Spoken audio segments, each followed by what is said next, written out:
Assalamualaikum warahmatullahi wabarakatuh. Perkenalkan, nama saya Diki Permana Putra, nomor induk mahasiswa 289215015, kelas Malam B, program studi S1 Manajemen, Fakultas Ekonomi dan Bisnis, akan memaparkan materi mata kuliah Manajemen Keuangan dengan dosen pengampu Ibu Diva Masrifa SE MSI. Dasar-dasar penganggaran modal. Modal merujuk pada aktiva tetap yang digunakan dalam operasi perusahaan. Anggaran atau budget adalah suatu rencana yang menjelaskan arus kas keluar dan masuk yang diprediksi selama periode tertentu di masa yang akan datang.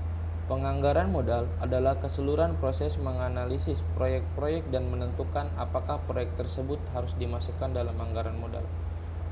Proses penganggaran modal. Arus kas proyek diperkirakan. Resiko dari arus kas ditentukan untuk menentukan tingkat diskonto proyek. Arus kas didiskonto untuk menghitung present value-nya.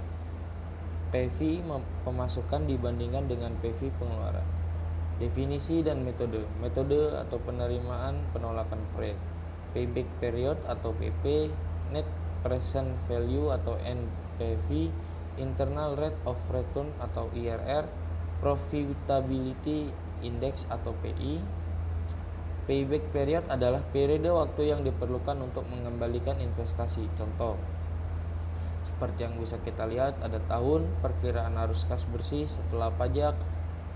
Selanjutnya ada arus kas kumulatif.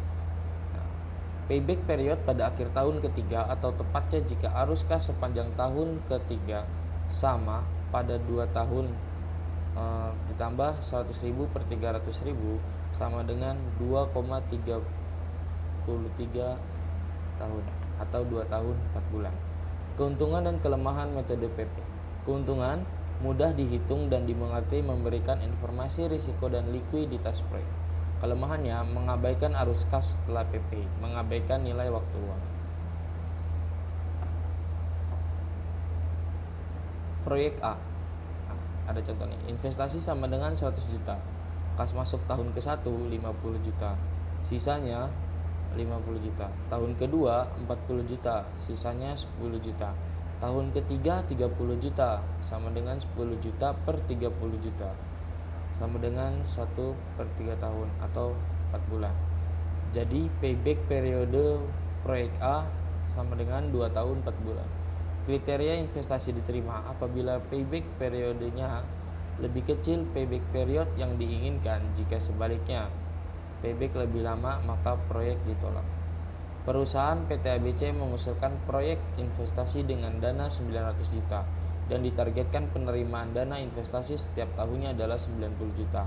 Berapa payback periodnya? Jawab diketahui, nilai investasi 900 juta, profitnya 90 juta. Caranya 900 juta dibagi 90 juta sama dengan 10 tahun. UKM Maju Jaya sedang mempertimbangkan pembelian mesin produksi roti. Dengan membeli mesin produksi tersebut yang total semuanya adalah 220 juta, keuntungan atau pendapatan bersih didapat dari penambahan mesin tersebut adalah sebesar 80 juta per tahun. Berapakah payback period untuk mesin produksi ini? Payback period sama dengan nilai investasi atau kas masuk bersih. Payback period sama dengan 220 juta atau 80 juta. Payback period sama dengan 2,75. 2 ditambah 0,75 sama dengan dalam kurung 0,75 kali 12 bulan sama dengan 9 bulan. Jadi periode pengembalian modal atau payback period untuk mesin produksi pembuat roti adalah selama 2 tahun 9 bulan. Diketahui rencana proyek investasi dari PT Jaya Makmur Sentosa senilai 900 juta dengan umur ekonomis yang telah ditentukan selama 6 tahun dan syarat pengembaliannya selama 2 tahun 5 bulan dengan arus kas per tahunnya sebagai berikut. Tahun pertama 450 juta, selanjutnya 350 juta, 300 juta, 250 juta, 200 juta, dan di tahun ke-6 150 juta. Maka tentukan payback periodnya. Hal yang pertama harus kamu lakukan adalah meneruskan arus kas kumulatif dari data di atas. Arus kas dan arus kas kumulatif diketahui: A 900 juta, B 800 juta, C 1 miliar 100 juta. N tambah 1 sama dengan tahun kedua ditambah 1. Tahun ketiga N sama dengan 2 tahun. Maka payback period 2 ditambah 900 juta dikurang 800 juta dikali 1 tahun. 1 miliar 100 juta dikurang 800 juta dibagi 2 ditambah 100 juta dikali 1 tahun. Maka 300 juta dibagi 2,33 atau 2 tahun 4 bulan. Jadi payback period sebesar 900 juta dengan masa pengembalian selama 2 tahun 5 bulan layak atau diterima karena waktu pengembalian itu 2 tahun 4 bulan memenuhi syarat pengembalian. Net Present Value atau NPV dapat dihitung dengan menggunakan tabel di atas atau menggunakan rumus NPV sama dengan min 1 juta ditambah 500 ribu ditambah 400 ribu ditambah 300 ribu ditambah 100 ribu. Maka nilai yang masuk adalah min 1 juta ditambah 454.550 ditambah 330.580 ditambah 225.390 ditambah 68.300 sama dengan 78.820. NPV positif, maka proyek diterima. NPV dipandang sebagai pengukur keuntungan suatu proyek yang terbaik karena fokus pada kontribusi proyek untuk kemakmuran pemegang saham. Internal Rate of Return atau IRR. IRR merupakan tingkat diskonto yang menyamakan PV, cash flow masuk dan cash flow keluar. IRR juga merupakan tingkat keuntungan atau persentase yang diperkirakan akan dihasilkan proyek. Contoh perhitungan IRR.